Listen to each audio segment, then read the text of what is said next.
dia, povo abençoado do Senhor. Vamos para mais um estudo do Salmo 61 ao 63, Salmos de Davi. E no 61:3 ele diz: Pois tu me tens sido refúgio e torre forte contra o inimigo. É interessante quando você vai em Israel e vê as cidades com as suas muralhas fortificadas. Ou seja, aqueles habitantes colocavam a sua confiança naquela muralha. Jericó colocou a sua confiança na sua muralha e todas elas caíram. Jerusalém foi destruída várias vezes e ela era rodeada de muralhas. A torre forte daquele povo era a sua muralha, mas a nossa torre forte é o Senhor.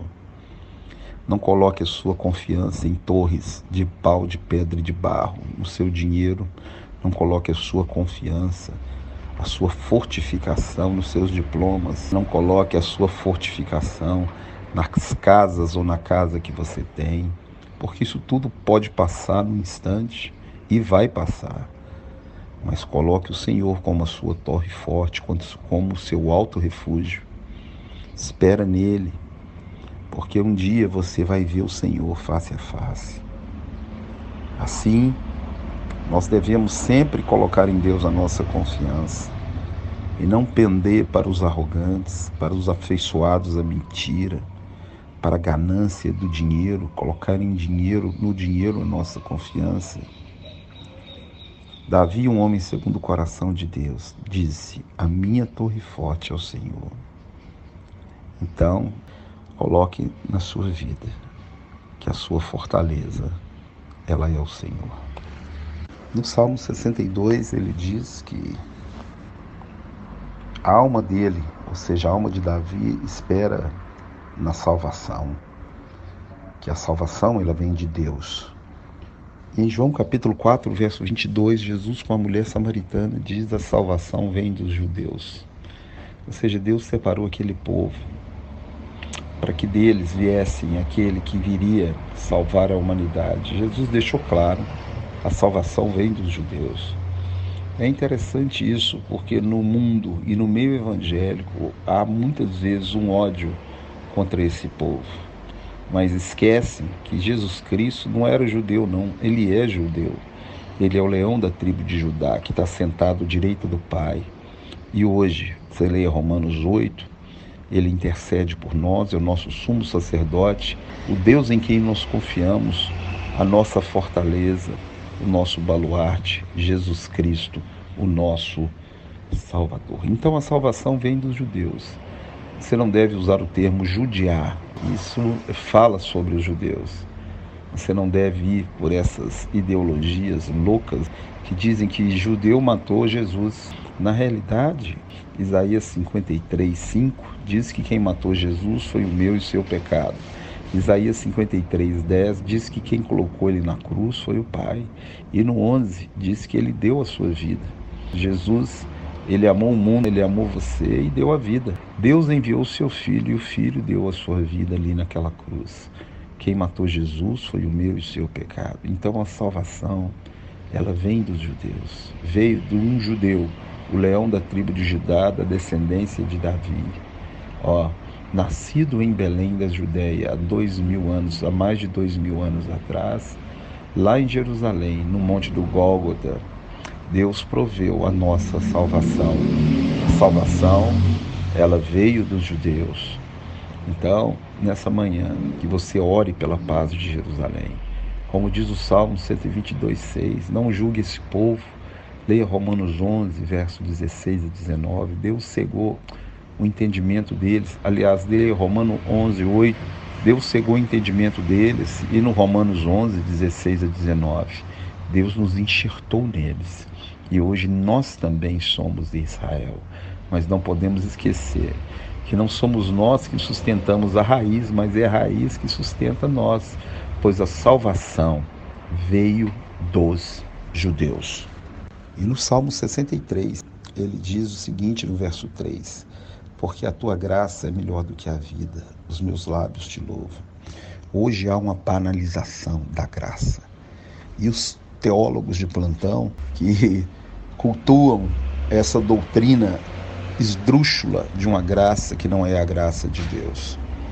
Se você vê em Em Gênesis capítulo 6, verso 8, está escrito: Noé achou graça diante de Deus. E agora Davi também está falando da graça de Deus. Se você ler Zacarias 12, verso 10, você vai ver que o povo de Israel vai ser salvo pela graça, como você foi salvo pela graça. Então, o que é graça? Porque muitos pastores hoje estão pregando uma graça que não é graça. É mais uma libertinagem chamada de graça. Deus nunca falou como eles estão falando. Deus nunca prometeu, nunca disse que graça é isso. Onde está, pois, a definição de graça? Se você ler Romanos 3, 23 a 25, você vai ver a definição de graça. Romanos 3, 23 a 25. É muito importante você saber isso. Lá em Romanos diz que graça é o quê? É Deus ter perdoado os pecados anteriormente cometidos por você. Como assim? O dia que você levantou a sua mão para Jesus, não interessa o que você fez. Deus perdoou todos os seus pecados. Ele apagou o seu livro, o livro da sua vida, que está em Apocalipse capítulo 20. Você lê do 12 em diante, é o livro da sua vida, ele foi apagado. Dali para trás, está tudo apagado pelo sangue de Jesus. Isso é graça. E agora? E agora eu continuo pecando, vou continuar pecando até o fim, na prática que eu digo do pecado? Não, agora vá e não peques mais.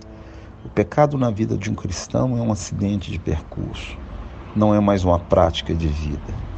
Praticar o pecado e usar da graça de Deus para dizer que está justificado é a mesma coisa de dar um galinheiro para uma raposa tomar conta. Isso não existe.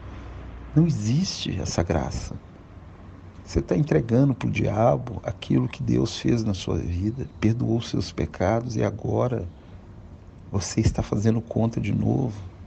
Contas e mais contas, praticando o pecado, não sai do adultério, não sai da fornicação, não sai da mentira. Então, não tem graça para você. Você está debaixo, na realidade, de um juízo. Porque é melhor você não conhecer Jesus do que você conhecer Jesus e ficar na prática do pecado. Leia Hebreus capítulo 6, verso 4. Eu creio que a Bíblia de muitos desses pregadores deve estar faltando página. Aquela mulher adúltera, Jesus virou para ela e falou: filha, vai e não peques mais. Não peques mais. Se eu disser que eu não tenho pecado, nós somos mentirosos. Leia 1 João capítulo 1 e depois leia 1 João capítulo 2. A Bíblia fala: se confessarmos os nossos pecados, Ele é fiel e justo para nos perdoar. O que é isso? O que é confessar? É só falar para Deus? Não, é abandonar a prática. E se eu não consigo sair dessa prática, peça a Deus ajuda para me libertar dela. O problema do ser humano não é o pecado, porque por pecado há uma solução no sangue de Jesus, mas a hipocrisia e a prática do pecado vão condenar o ser humano ao lago de fogo. E principalmente os hipócritas, e principalmente muitos pastores que enchem o peito para justificar a sua prática de pecado. Eu quero dizer para você nessa manhã: não abuse da graça de Deus, da misericórdia e da bondade dele. Olha com a história de Israel. O povo abusou de Deus, abusou da bondade, da misericórdia dele, da graça dele. Deus os livrou de muitas coisas e eles, adorando a rainha do céu, adorando outros deuses, saíram fora daquilo que é santo e transformaram o santo no profano. Hoje no nosso meio também nós estamos vendo a mesma coisa. Aquilo que é santo vira no profano, e o que é santo é você.